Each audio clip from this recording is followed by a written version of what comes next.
ciri-ciri kiamat. Nah, setelah laki-laki itu dijawab pergi.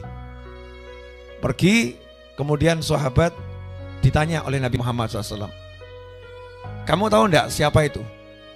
Dijawab, enggak tahu ya Rasulullah. Allah dan Rasulnya lebih ngerti. Ini adabnya sahabat. Sahabat tuh kalau ditanya, ya seiring datangnya kopi, Habib Muhammad berniat melayani. Hancur hati ini. Andai engkau seorang wanita, mungkin aku tidak jatuh cinta.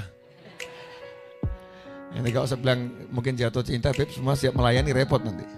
Jazakumullah khair Habib. Ya, Habibnya jangan diberi jalan. Biar cari jalan sendiri.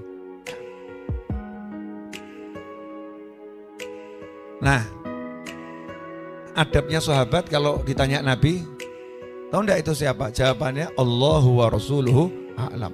Allah dan Rasulnya lebih tahu. Nah, ini adab kita kalau lagi cari ilmu. Kalau lagi cari ilmu ditanya, ya, nanya gitu orang soleh sama kamu tahu enggak ini jawabannya? Ya. Kalau menurut Bapak gimana? Kalau menurut Bapak gimana? Biar ilmunya ulama itu keluar. Karena kalau kita jawab, ya kita jawab, maka ulama tersebut biasanya tidak mau mengeluarkan pemahamannya, nggak mau menjelaskan apa yang dia ketahui. Kecuali kalau memang itu di sekolah, di pondok lagi testing, kiainya ngetes, ya tesnya itu face to face, one by one, ditanya sama kiainya, mal Islam, Pak Yai lebih tahu. Ini murid double kalau itu ya. Mal iman, Pak Yai lebih tahu. Marah di kiainya. Ya, Sayyidina Umar bin Khattab pernah nanya juga sama sahabat. Dijawab wallahu a'lam, hanya Allah yang tahu. Maka Sayyidina Umar radhiyallahu anhu marah. Ya, saya nggak nanya ilmunya Allah. Yang saya tanya ilmumu, kamu tahu atau tidak? Kalau tahu bilang tahu, kalau nggak tahu bilang nggak tahu. Jadi kita harus bisa menempatkan diri. Ini jawabnya wallahu a'lam, ya, atau dijawab sesuai yang kita ketahui. Itu situasi dan kondisi yang menentukan, yang menentukan. Pergi, maka Rasul menyebutkan itu adalah Jibril. Itu adalah Jibril. Ataku mendatangi kalian untuk mengajarkan kepada kalian perkara-perkara agama kalian. Jibril datang kepada kalian, yu'allimukum, untuk mengajarkan kepada kalian perkara-perkara agama kalian. Ini menarik. Menariknya apa?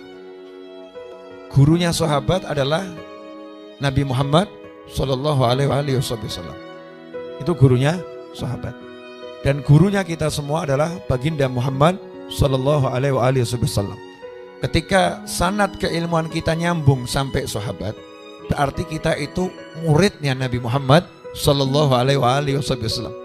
Makanya orang yang belajar dari buku itu nggak punya sanad keilmuan. Ya, UGM mengeluarkan buku, kemudian ITB mengeluarkan buku. Anda baca bukunya, bisa nggak dikatakan murid ITB, murid UGM? Nggak bisa.